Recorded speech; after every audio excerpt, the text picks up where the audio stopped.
1924 सत्यनारायण गोयनका का जन्म हुआ। सयाजी की भारत को उसको खोए हुए रत्न को लौटाने की इच्छा पूर्ण करने वाले धर्मदूत का आगमन हुआ। कई विचित्र घटनाओं से भरी हुई गोयनका जी की जीवन कहानी मानव धर्म ने विशेष रूप से रची हो। कई सदस्यों वाले बड़े परिवार में जन्मे सत्यनारायण पर सबसे अधिक प्रभाव पड़ा उनके पुण्यात्मा, देश प्रेमी और काव्य रसिक दादाजी का। कट्टर हिंदू और व्यवसायी परिवार के चलन से हटकर उन्हीं के प्रभाव के कारण गोयनका जी को बचपन से ही मांडले के महाम्यामुनि पगोड़ा में मौन साधना करने में आनंद आने लगा। गुरुजी विपश्यता करने के पहले तो बहुत कृष्ण भक्त थे और बाबूलाल और दोनों भाई इतने भजन गाया करते थे, बहुत भजन गाया करते थे। संवेदनशील गोयनका जी को बचपन के शिक्षक दुबे जी ने रहीमन सुधा नाम की पुस्तक क्या भेंट की एक अद्भुत कवि को ही जन्म दे दिया। 8 वर्ष की आयु में पहला दोहा लिखकर अपने प्रिय दादाजी को समर्पित किया। उस नन्ही से शुरुआत से जीवन भर उनकी लेखनी से सदियों तक लोगों को जीवन के प्रभावित करने वाले राजस्थानी और हिंदी भाषा के अनगिनत दोहे निकलते रहे। इतना पढ़ने का शौक था तो बचपन में जैसे उनके लेख वगैरह में भी होंगे बहुत जगह की स्कूल की टाइम पर कैसे कितने लेख लिखे, कितने प्रवचन उस वक्त ही देने लग गए छोटे में। उनका एक रूम पूरा, इतनी बड़ी लाइब्रेरी थी, पूरी लाइब्रेरी से भरी पड़ी थी, इतनी स्टडी करते थे। गोयनका जी की प्रतिभा उम्र के साथ खिलती रही। कुशाग्र बुद्धि, व्यवहारिक सूझबूझ, नेतृत्व, उदारता, समाज सेवा का भाव इत्यादि गुण साफ झलकने लगे। मैट्रिक की परीक्षा में स्वर्ण पदक मिला। कॉलेज की शिक्षा की बहुत चाह थी, लेकिन परिवार की आज्ञा मानकर व्यापार में लग गए और उसमें भी उनकी प्रतिभा उभर कर आने लगी।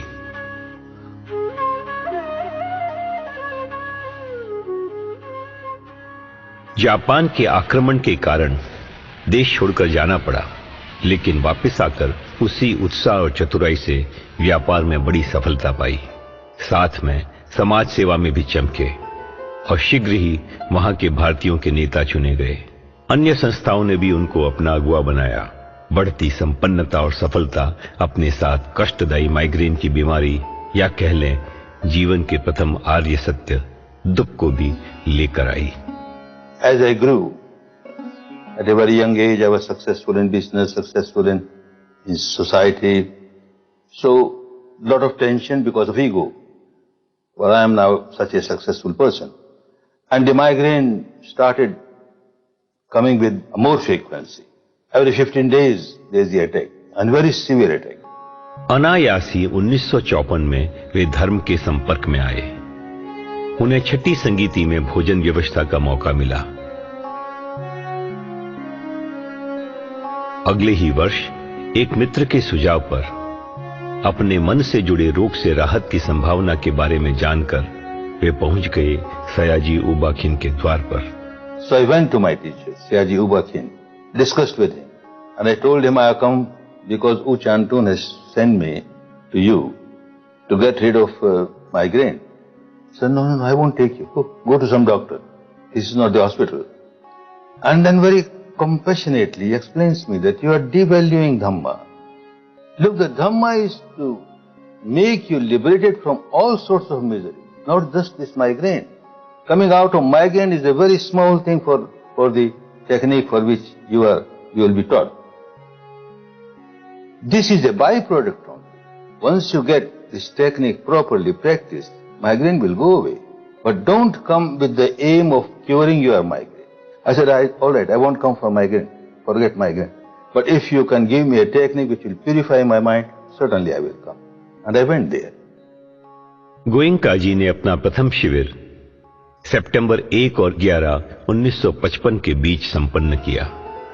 पहले ही दिन शिविर में से निकलने का मन बना लिया था, लेकिन किसी सदाशय की बात मानकर रुक गए। दूसरे ही दिन से साधना ने छलांग लगाई और पहली शिविर में बहुत कुछ पा लिया। यहां तक कि सयाजी को उनका विशेष ध्यान रखना पड़ा। रुक गए तो जीवन बदल गया। course was international meditation by the time the center was established, and there was one room or two rooms with attached bathroom, proper rooms. But my Sayaji gave me a room. It was just 4 pieces of plywood, no window. The one door was only this plywood, and hardly 5 feet. When I sleep, I cannot spread my leg properly. And in front of it, a row of latrines. I thought, well, there is a good room there. It is vacant. Some important VIPs might be coming. That's why Guruji is not giving me that place all right. 1 day, 2 days, nobody is coming. 3 days, nobody is coming. I stay there. Later on, he told me, I want to crush your ego, so I gave you there. You are a leader of the Indian community here. You are a leader of the business people. You have got so much of ego in your mind. You must work there. And if you can work there, you will be successful. And I was successful. So that was the first course at the International Meditation Center that I got. आगे के 10 वर्षों तक वे IMC में लगातार साधना और सेवा में रत रहे। 1964 में सरकार ने अचानक निजी व्यापार का राष्ट्रीयकरण कर दिया।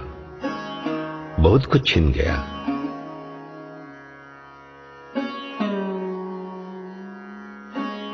लेकिन इस आर्थिक विपदा से अलिप्त गोयनका जी सयाजी से बुद्धवाणी सीखने में और उसे जीवन में उतारने में लगे रहे। परियत्ति और पटिपत्ति, थियोरी और प्रैक्टिस में परिपक्व होते होते धर्म के मार्तंड हो गए।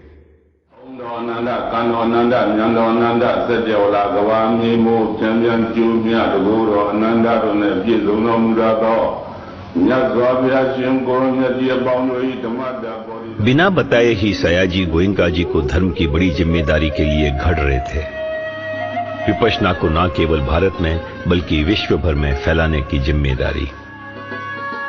My first training was to give Anapana and to give Vipassana.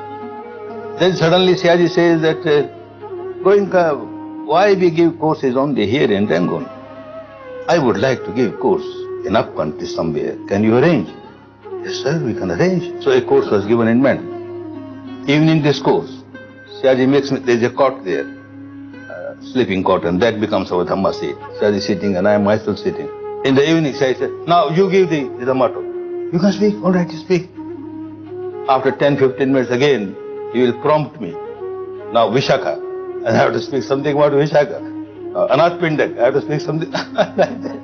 1 day, 2 days, 3 days, and then it went. He was planning that I have to take gypsy camps in future. So I must be well trained for gypsy camps, not just giving courses in the center. So one in Mandalay, one in Memio. So that was a good preparation he made for me. And then of course when I came there, I remember, oh, that is why Sayaji took me to all these places to train me to give gypsy camps. समय पकने पर धर्म के प्रयाण की घड़ी आ ही पहुंची। उन्हें अपवाद स्वरूप भारत जाने के लिए पासपोर्ट और वीजा मिल गए ताकि वे अपने माताजी को धर्म सिखा सके और रोग मुक्त करा सके। 20 जून 1969 के दिन सयाजी ने प्रेरणादायी शब्दों से भारत विदा करते हुए उनसे कहा, मेरे प्रतिनिधि बनकर जाओ और धर्म का प्रकाश फैलाओ। यही मानना कि तुम नहीं, मैं ही जा रहा हूं, धर्म जा रहा है।